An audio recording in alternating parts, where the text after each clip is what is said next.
السلام علیکم۔ والدین کے لیے اہم خبر، NCOC کا تعلیمی اداروں کے حوالے سے بڑا اعلان۔ کیا آپ حالات حاضرہ سے آگاہی حاصل کرنا چاہتے ہیں؟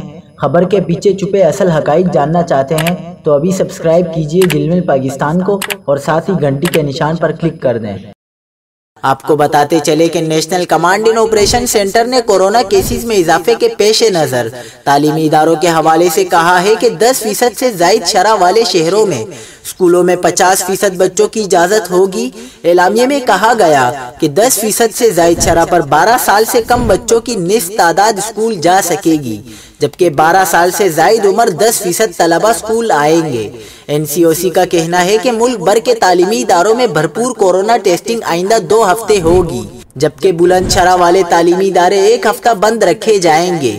NCOC نے 12 سال سے زائد عمر طلبہ کی کورونا ویکسینیشن لازمی قرار دیتے ہوئے کہا، 12 سال سے زائد عمر کے طلبہ کی ویکسینیشن کا آغاز 1 فروری سے ہوگا۔ ویکسینیشن نہ کروانے والے طلبہ تعلیمی سہولتوں سے محروم رہیں گے۔